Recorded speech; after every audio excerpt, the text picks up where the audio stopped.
Josipe, sine Davidov, ne boj se uzeti k sebi Mariju, ženu svoju. Što je u njoj začeto, doista je od Duha Svetoga. Rodit će sina, a ti ćeš mu nadjenuti ime Isus, jer će on spasiti narod svoj od grijeha njegovih.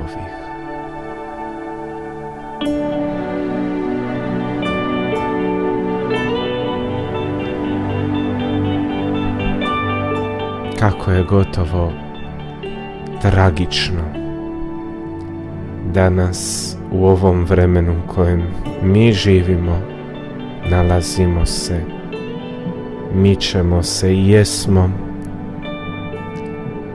što teško prepoznajemo ljude poslane nama u naš život od Duha Svetoga, a oni jesu Božji. Mi čak prepoznajemo znakove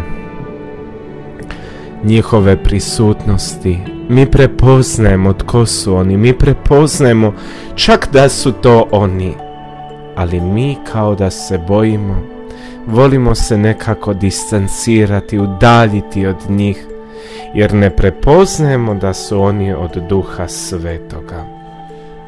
Anđeo ovdje govori Josipu, jednom od ljudi pravednika, doista je od Duha Svetoga. Koliki se bojimo. Evo nam ohrabrujućih riječi pred naletom prijateljstva za koje smo možda smatrali da je nametnuto ili od nekoga jednostavno dano, tek tako lako.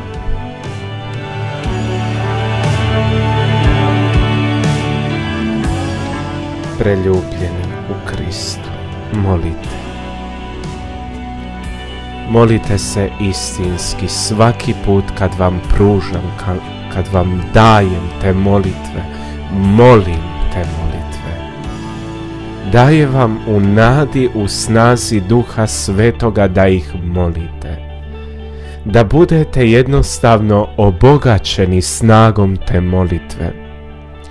Bilo po otajstvima Svete Krunice, bilo po otajstvima predragocjene krvi Gospodina našega Isusa Krista. Te molitve obogaćuju dušu, oplemenjuju srce, te vode k sakramentu svete ispovjedi, pomirenja s Gospodinom, kao i svetoj pričesti, Euharistiji, zajedništva, sjedinjenja s Gospodinom Isusom tijekom svete mise. I to je ono što daje čovjeku danas snage, ohrabrujuće je nadasve i pruža mogućnost novoga života, jer kako dani izmiču, kako dani idu, nekako jednostavno se nameće pitanje kojim ćemo još žešći morati tempom raditi. Za koga, kome? Gdje je taj doprinos? Je li doplatak za djecu i sve to skupa stoji u upitu? Ali trudimo se. Sljedeće na što vam želimo svrnuti pažnju jesu riječi Evanđelja. Isus je uvijek govorio ono iza čega je stajao. Isus je istinski uvijek bio ohrabrujuća ličnost za svakog čovjeka. Pa evo, volio bih da odvojimo sada trenutak pažnje i da slušamo što nam poručuje Matej u 8. svom poglavlju od 5. do 11. retka.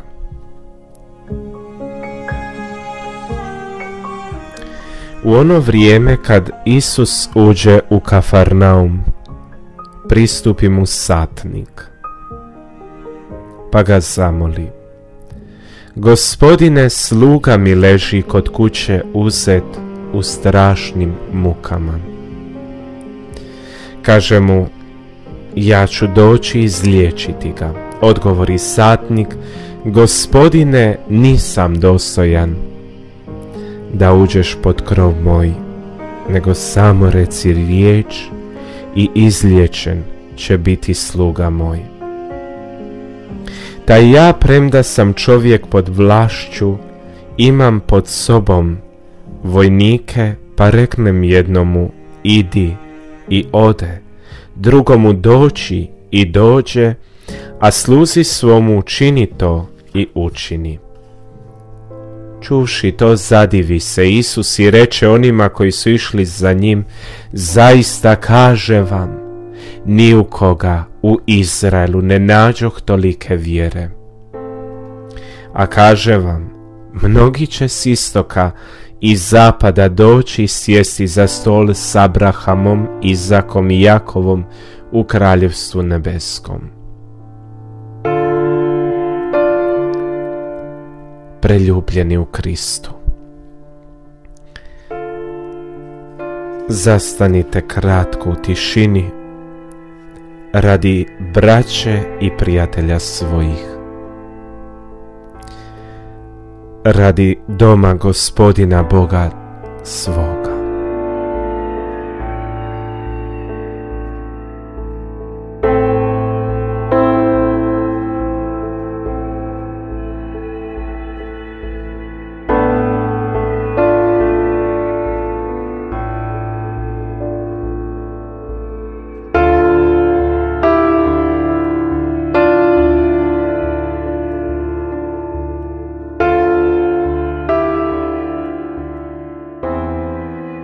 Mir je svetost koju želim da osjetite. Isus je rekao: ja ću doći izliječiti ga. Isus sebe nudi, Isus sebe daje, Isus sebe dariva. Ima li ljepše od onoga: ja sam u sve dane s vama do svršetka svijeta. Ja sam prvi i posljednji. Ja sam početak i svršetak. Ja sam kruh živi koji je s neba došao. Toliko riječi koje predoznačuju tko je On, Isus. A tko smo mi? Tko smo ja i ti? Hoću li moći izdržati kad se budemo gledali oči u oči? Jedan čovjek i njegov Bog. Hoću li moći izdržati pred stvarnosti tom?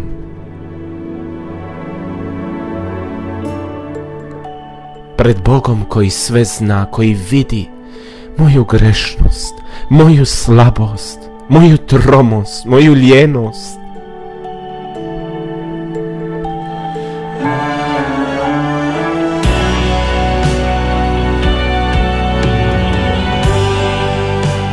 Od jednog svećenika, nebitno kojeg, prije nekih pola godine možda, mi je došlo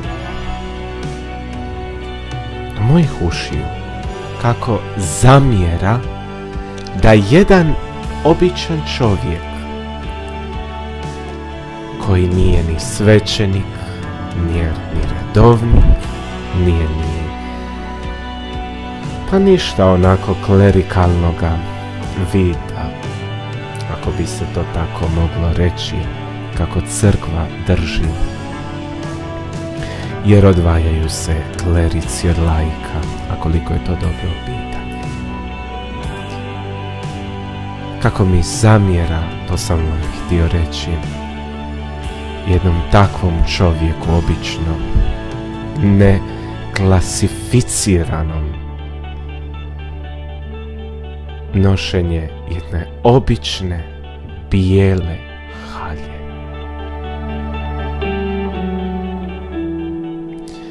U tim javnim prodorima pred ljudima, ne na ulici trgovima to, nego čisto vidno javnosti, iz odredišta i središta, same privatne kapele, privatne jedne molitvene,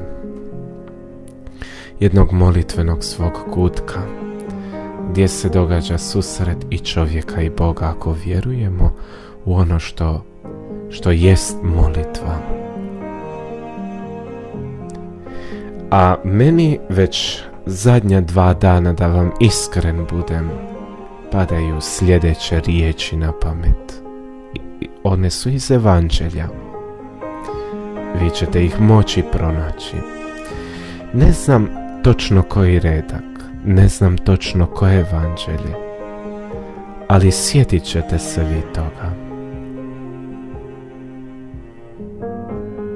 Ne branite mu. Se sjećate kad je išao jedan sred njih? Mislim da nisu znali o kome je riječ. Slično se postavljao kao i oni, kao apostoli Isusovi učenici.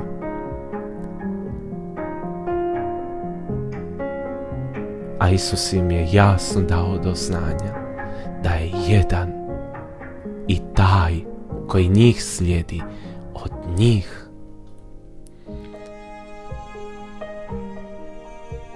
Pustite malene k meni. Pustite malene. Neće nikoga ubiti bijela obična tkanina. Zar ne? Ne bi trebala. Neće nikoga ubiti ono odijelo, ono što se nalazi izvan, što okrunjuje na jedan način čovjeka, njegovu ljepotu, htjenja njegova. Ne bi trebalo.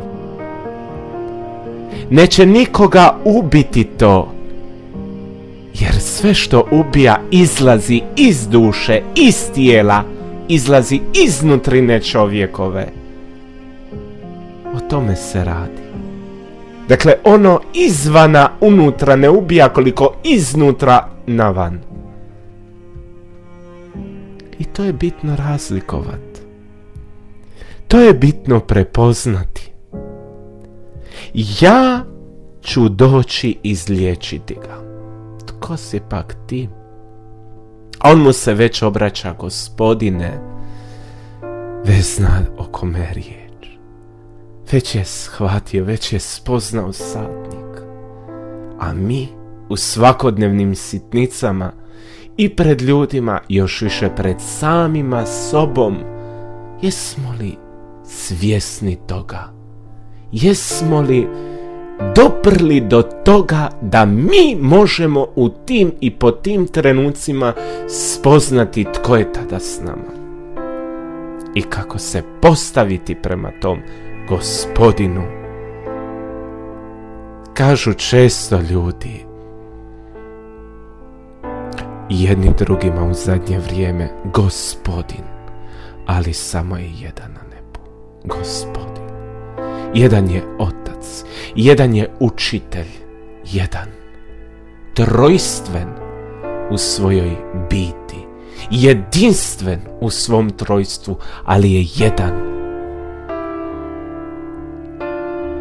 Pa čak Isus kaže: Oče.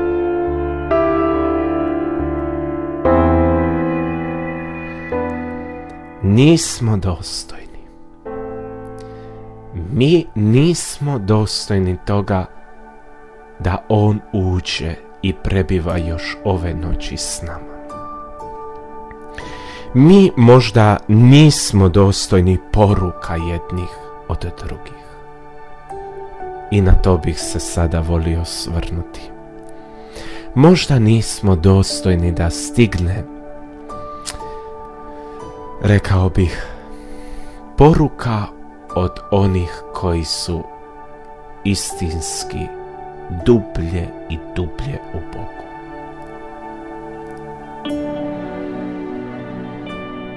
Jesmo li dostojni? Pa ne. Jer da jesmo, automatski bi bilo odreagirano i uzvraćeno.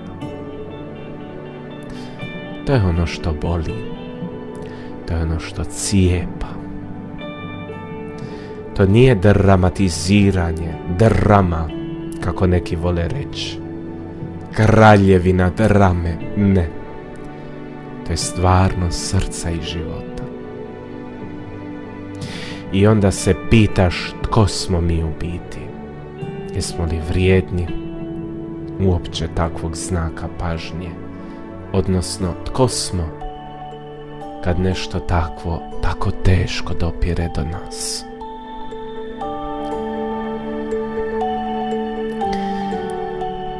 Pokušao bi vam govoriti kao hladan dodir zime, vjetra, to jest ne toliko vjetra koliko te zime.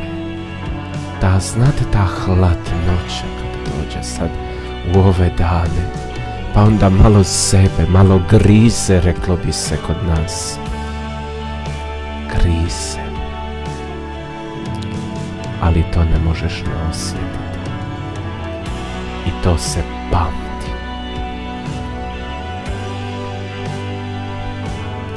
Tebi to se pamti.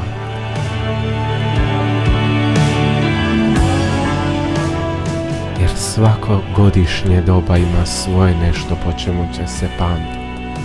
Svaki je apostol imao svoje. Imali su razmirice, ljudi dragi. Čak u Svetom pismu stoji zapisana ono protivljenje Pavla Petru ili obratno, nebitno, ali zajedno su dali krv do kraja. U zajedništvu, velikim slovom ispisanom, pred samim Gospodinom. S obzirom da je puno danas propovjedi, riječi, ne bi toliko duljio. Već bi ovog trenutka zamolio Gospodina da ovo izrečeno upiše u vaša srca, kao molitvu koju pohranjuje u dušu svoga srca svetoga. Amen.